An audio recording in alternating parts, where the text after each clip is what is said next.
I wanted to ask about now, like being in the now and the power of now, because when, like the gentleman was saying, you know, like you want a house and you're sitting here now and your inner being is looking at something differently than you are, and that's what your guidance is. But how does Source see if you're sitting here in the now and you don't have money, or if you don't have the relationship and the negative emotion is present? I feel like there's such a inclination to, like, you got to get off of it. You got to get out of the fear. You got to find a high-flying thought. But what is Source? What does your inner being feel about the negative emotions? Like, is it okay to... Well, your inner being isn't feeling anything about your negative emotion. The reason for your negative emotion is because you're focused differently than your inner being is focused. But we think that we can have a conversation that's going to solve this for you. In other words, your power is in your now, because this is where the junction of you and you is. The now is where you blend with your inner being to one degree or another. That's what now really is all about. It's how much of me I'm allowing to be here now. And the more of me that I'm allowing to be here now, the better I feel, because that larger part of me feels wonderful all the time. And so the power of now, really, if you could understand that it's about connection and alignment and receiving mode and nothing else. Here's another piece that we want to give to you. We haven't talked about this before. And it's what you're asking for. It's the leading edge thought that this gathering has brought us to. And we want you to relax and take in what we're going to say to you next. There is no future. There's only now. Because you can't think in the future. You can't observe in the future. You can't live in the future. You're only living in the now. You're living right now. Now you can anticipate what's coming next, or you can remember what came before. And you're doing that all now, of course. But we really want you to feel that now is all we have. Any of us. If you can focus with us and really feel what we're saying to you, it will make you stop worrying about getting old, because everyone's in the same place now. It will help you to no longer yearn for younger, skinnier times. Because you're doing it now. And so if you can take away from this conversation this important understanding that now there's me and my relationship to Source, period. There's me and me allowing myself to be in the receptive mode, which is, that sweet spot that I want to be in, because then I am allowing the absolute continuum of my life experience just the way I intended it. My broader viewpoint and my human viewpoint have converged magnificently, and now we are romping forward in this moment together. Sort of following it? Now. So, our earlier conversation about that feeling of freedom, the freedom to be in complete connection with who I am. So what is compassion? Compassion is me and my physical humanness, in my now, involved in whatever I'm involved in, and feeling about it the way Source feels about it. So take it. So what I was going to say next is, so if you're sitting there and you're like, okay, I don't have the house, or I don't have the relationship, are you invalidating now by just thinking, okay, well, my Source is only thinking about the relationship, is only thinking about a high-flying thought? Aren't you like diminishing now by not acknowledging where you are if you're without what you want? But if you make it as simple as it really is, right now I don't feel so good, and I'm using not having something as my reason for not feeling good. But my inner being is not doing that. And so what I'm feeling is not the absence of the relationship. I'm not feeling the absence of the house. I'm feeling my pinching myself off from how inner being is viewing the power of my now right now. When Source is looking through your eyes, the happiness of Source in regards to you is not contingent upon you having that house or not. It's contingent upon the vibration that you've found. But when you make it about the house, then you do something that Source isn't doing. So you separate yourself from Source and you diminish your power. And now you're not in the receptive mode, so you don't get the right ideas at the right time in order to get the house. Most humans are doing it in a sort of backwards way. Give me a better condition and I'll have a good feeling response to it. And Source is just always feeling good, which means conditions are always improving. And so when you flip it, when you realize that if I can find the freedom that only comes from feeling good anyway, no matter what, then the ideas will come in order to accomplish whatever it is that I need. But if you need the house to feel good, you can't get there. If you feel good, the house must come. So when you find yourself in the tent, you just immediately acknowledge it and just try to look at it in the way that Source would. All kinds of ideas began to flow. All kinds of ideas began to flow. First, this wonderful people that travel with Esther and for these events got everything arranged in a comfortable way, making sure that there was accommodation for all of you.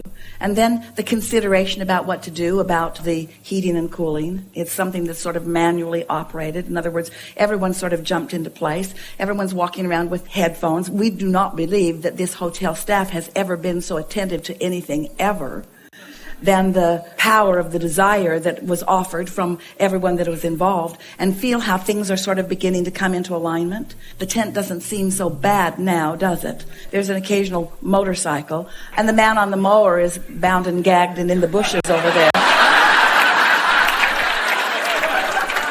It's hard to catch.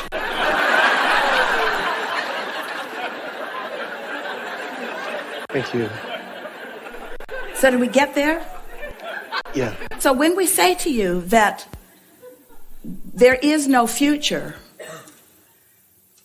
sit in it and feel it with us for just a moment, because you can't be in the future, you can only be now. Now, now, now, now, now.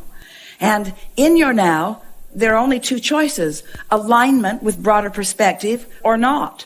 Some lesser degree of alignment. This helps you get your priorities straight. You can't be other than now, but you do have choices about how you feel. But so many people are regretting the past, trying to relitigate it, and in the process, messing up their now. Or they're worrying about the future, and in the process, messing up their now. Where if you were simply and singularly just wanting to feel connection with your inner being in the now you're consistently in the receiving mode. And now is so delicious as it yields and yields and yields and yields and yields to you things that most of the world calls magic, that you come to accept. That's just the way my life goes. This is just how things work out for me.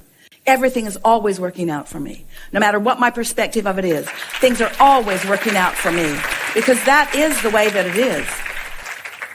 You can't get it wrong, and you never get it done. And it's all happening now, now, now, now, now.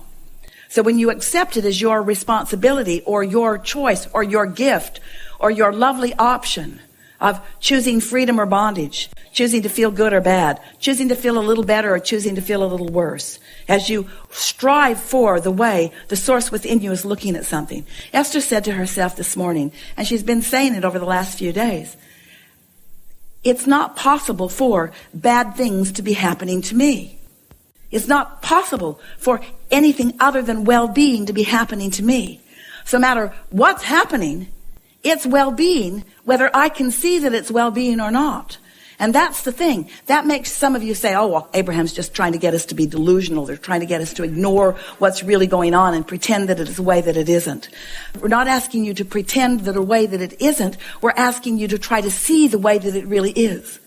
We're asking you to see how it really is. And in seeing how it really is, then you see your worthiness and you see your value and you see how you are loved and you see how you are surrounded and you see how you are supported and you see why you're here and you see how good it is. And then the impulses to keep that going just continue to come and come and come and come. So by seeing how it is, it's when you're sitting in the worry or sitting in the fear, by just... And tell us what that really means. Sitting in the worry or the fear, what does that really mean? It's guidance. When I'm feeling worry or fear, what am I doing? See, that's where the self-judgment comes in, is knowing that you're not looking at it in the way Source is looking at it. Here's the thing. Source is adoring you, whether you are or not. And your not liking yourself is the very evidence of the way Source feels about you. Negative emotion is evidence that Source feels differently about. So if you're looking at yourself in a negative way and worrying or feeling judgment, casting judgment on yourself, you've got to know that the very existence of your negative emotion means you're diverging from how Source really feels. And doesn't that make you like yourself a little more when you realize that it is Source's love for you that makes you feel so bad? You could not feel this bad if Source's love was not there and you were denying it. If Source was indifferent about you, somebody calls you on the telephone and said, hello, you don't know me. I'm just calling you to let you know that I'm never going to call you again. You'd say, okay. You wouldn't worry about it. You wouldn't be sad about it. If somebody you care about tells you that, then you have a different reaction to it. So let's say that again. Your negative emotion is your indication that you are denying the love that Source is shining on you in this moment in time on this subject at hand. How good does that get? The worse you feel, the more Source is trying to tell you how worthy you are.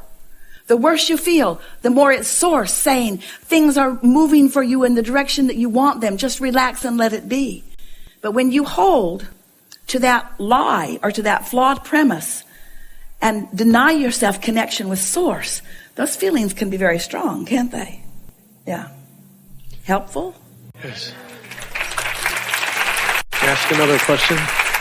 Last time we spoke, I asked about my Vortex relationship, and you told me not to be worrying about him because I wasn't the Vortex version of me yet.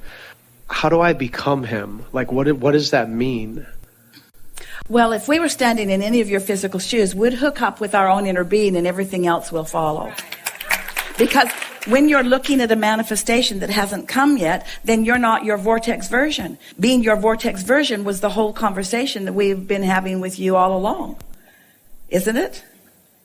We'll bring you all sort of up to speed with what we're talking about here. One day, a woman said to us, Abraham, my son is having a really hard time. Would you give me some words that will help me help him get a mate? And we said, oh, we don't think that's a good idea. And she said, why not? Because she couldn't believe we were denying her that. Because she thought that her son getting a mate was what he really needed. And we said, if a mate comes to him right now, she'll be just like he is. She'll be unemployed. She won't like herself. She'll be belligerent at the world. She'll be pushing against things. They'll bang around together and then they'll break up. And she said, oh yeah, that's what's been happening. And before any of you want to couple up with someone else, you want to be offering the vibration that matches the vibration of your inner being so that what you couple up with is a vibrational match to who you want to be, not to a vibrational match to the absence of it.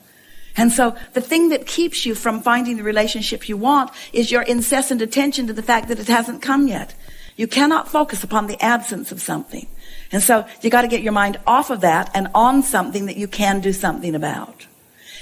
Sometimes we know that you feel about us when we talk like this, when we're talking about laws and vibrations and universal laws and principles, and we're talking about emotions, and we're talking about the vortex, and we're talking about vibrational things. Sometimes you think that what we're doing is just wanting to distract you from the reality of life. And that isn't the case at all. We want you to engulf yourself and surround yourself with the realities of life, because that's the stuff that the magnificent life that you're living comes from. But we just want you to get real in the now. We want you to bring all of yourself to the table right now. We think that it is really unnecessary for you to be banging around in thoughts that don't match who you really are and then complaining about the way you feel because things aren't working out, when the reason that you feel the way you feel is not because things aren't working out, it's because you're denying who you really are. You've come too far. You know too much. You are extensions of source energy. You must be allowing the fullness of who you are to flow. That's why we've talked so much about getting into the vortex. And then we found some words that work even better for you. That here's this vortex and it's all queued up, but you got to be in the receiving mode of it before what's in the vortex can flow to you. And how is it that vibrations and thoughts, how do they turn to things? How does your economy improve? Do you truck things in from other planets? Have you seen those pipelines from other planets flowing goods and services? It's not like that, is it? It's vibration turning into reality. And so when you understand that this is the energy that creates worlds and that it is at your fingertips and that you can turn your hopes and your dreams and your visions and your ideas of what you want, you can turn them into tangible realities by, in your now, as often as you can, syncing up with that energy that does turn things into the reality that you want.